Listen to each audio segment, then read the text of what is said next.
श्री शिवाय नमस्तुभ्यम। महाराज, अगर आपको भी 2026 नए साल में ये 10 संकेत मिलते हैं तो समझ जाना कि तुम्हारी किस्मत पूरी तरह से बदलने वाली है और तुम्हारे पास इतना धन आने वाला है कि तुम खर्च करते करते थक जाओगे। महाराज, कई बार हमारे घर में कुछ ऐसी घटनाएं घटित होती हैं जिस पर हम कभी ध्यान नहीं देते हैं और उन घटनाओं का हमारे जीवन से बहुत बड़ा तालमेल होता है। महाराज, अगर आने वाले नए साल में इनमें से कोई भी संकेत मिलता है तो आप उसका क्या मतलब समझ सकते हैं। अब हम वो जान लेते हैं।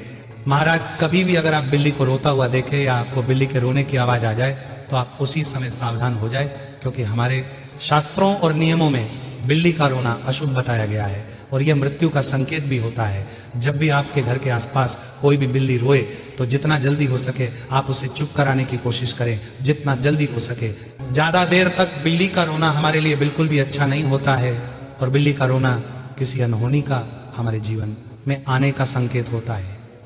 इसलिए कभी भी बिल्ली अगर रोए तो आप या तो अपने कान बंद कर ले या उसे जल्दी से जल्दी चुप करा ले और उसे वहां से भगा दें। महाराज, इसके बाद में अगर आपको नए साल में अपने घर के आसपास कुआं का बोलना सुनाई दे जाए तो आप समझ जाना कि उस दिन आपके घर कुछ मेहमान आने वाले हैं, जिससे कि आप बहुत ज्यादा खुश हो जाएंगे। महाराज, घर के आसपास कौवे का बोलना शुभ संकेत होता है और इससे कुछ भी बुरा नहीं होता है। कौवा जब बोलता है तो वह आपके घर में मेहमान आने का संकेत देता है। महाराज, काली बिल्ली तो आप सभी लोगों ने देखी है और वो आपके घर में आती जाती रहती होगी, पर अगर कभी भी आपके घर में सफेद रंग की बिल्ली आ जाए तो ये सफेद रंग की बिल्ली बहुत ही अच्छी मानी जाती है और आपके घर में खुशियां भी लेकर आती है। या अगर आपको कभी भी सफेद बिल्ली दिख जाए तो वो आपके लिए अच्छा संकेत लाती है और सफेद बिल्ली का दिखाना या घर में आना बहुत ही शुभ माना जाता है। महाराज, अगर किसी दिन कौवा आपके सर पर आकर बैठ जाता है या आपके कंधे पर आकर बैठ जाता है तो यह बहुत ही बुरा संकेत माना जाता है। कौवे का आपके सर पर आकर बैठना या आपके कंधे पर आकर बैठना मुसीबत का संकेत होता है। इसलिए जब भी कौवा आपके सर या कंधे पर आकर बैठे तो उसे समय सावधान हो जाए। महाराज, इसके अलावा कई बार हमारे घर के आसपास कोयल बोलती हुई नजर आती है और जब हम कोयल की आवाज सुनते हैं तो हमें भी वो बहुत अच्छी लगती है। कोयल का बोलना हमारे घर में खुशहाली आने का संकेत होता है। महाराज, इसके बाद में अपने कई बार कुत्तों को रात के समय रोते हुए जरूर देखा होगा और कुत्ते का रोना भी बहुत ही अशुभ माना गया है। इसलिए आपके घर के आसपास जब भी कुत्तों के रोने की आवाज आए तो आप तुरंत उन्हें जाकर चुप कराएं और उन्हें भगा दें, क्योंकि कुत्तों का रोना हमारे घर पर मुसीबत आने का संकेत होता है।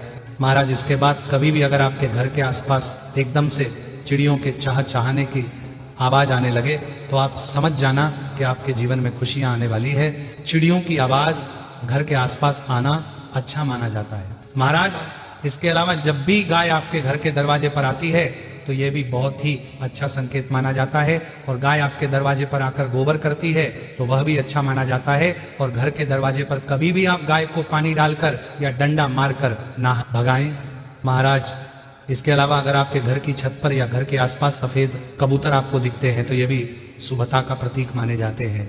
सफेद कबूतर को देखना या घर पर सफेद कबूतर का आना बहुत ही शुभ माना जाता है। महाराज, अगर इनमें से कोई भी एक चीज कभी भी आपके साथ होती है तो आप इस हिसाब से यह संकेत समझ सकते हैं। महाराज, जिसमें कुछ संकेत अच्छे भी हैं और कुछ बुरे भी हैं, तो आप अपने हिसाब से इन संकेतों का ध्यान रखें कि जब भी आपके घर के आसपास कुछ भी ऐसा हो तो उसे समय सतर्क हो जाए। महाराज, इसके अलावा अगर आपके साथ में कभी कुछ अजीब सा हुआ हो, जैसे रात पर छत पर किसी के चलने की आवाज आना या रात में घर का दरवाजा बजना, तो उसे आप हमें कमेंट में जरूर बताएं। हम आपको इसका भी जवाब देंगे कि आखिर आपके साथ ऐसा क्यों होता है और आप हमारी ये वीडियो कहाँ से देख रहे हैं। कमेंट में जरूर बताएं। श्री शिवाय नमस्तुभ्यम। महाराज,